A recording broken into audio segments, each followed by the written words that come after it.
मैं एक कॉकरोच हूं। नितिन गडकरी जी, मेरे आपसे कुछ सवाल हैं। एक फोर व्हीलर को आप एक लग्जरी आइटम मानते हो, इसलिए आप उस पर 28% जीएसटी लेते हो। आप उसको एक लग्जरी आइटम मानते हो, इसलिए आप उस पर 15% कंपनसेशन सेस से लेकर 22% कंपनसेशन सेस लेते हो। उसके बाद आप हमसे 8 से 10% रोड टैक्स लेते हो। उसके बाद जब हमारी गाड़ी सड़क पर आती है तब आप हमसे टोल टैक्स लेते हो। नितिन गडकरी जी, मैं ऑल्टो चलाता हूं। 6 लाख रुपए की गाड़ी है ऑल्टो, और फॉर्च्यूनर 60 लाख रुपए की गाड़ी है।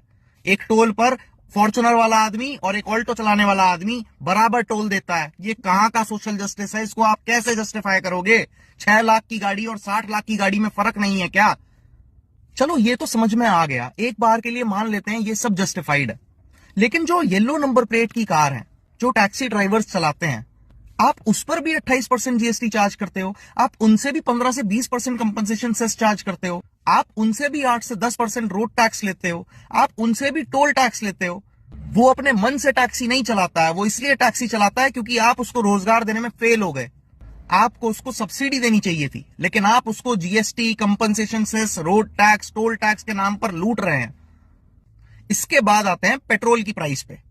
कोविड काल में जब पूरी दुनिया में तेल का दाम इतना कम था, हम तब भी इसी रेट पर पेट्रोल खरीद रहे थे। आपने 100% पेट्रोल में 20% एथेनॉल मिला दिया। उससे हमें क्या फायदा हुआ? हम अब भी उसी रेट में पेट्रोल खरीद रहे हैं। और अब जब ग्लोबली पेट्रोल के दाम बढ़े तो आपने 3 रुपए पेट्रोल पर बढ़ा दिए। तो ये जो सस्ता पेट्रोल कोविड काल में खरीदा गया था, इसका मुनाफा किसको हुआ? ये जो 100% फ्यूल में 20% एथेनॉल मिलाया गया, इसका मुनाफा किसको हुआ?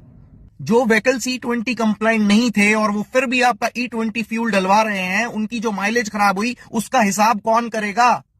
इसके बाद आते हैं तीसरे सवाल पर। जब आपको पता है पेट्रोल एक ऐसी एसेंशियल नीड है भारतवासियों की, तो आपको क्या जरूरत है उस पर सेंट्रल एक्साइज लेने की? आपको क्या जरूरत है उस पर स्टेट वैट लेने की?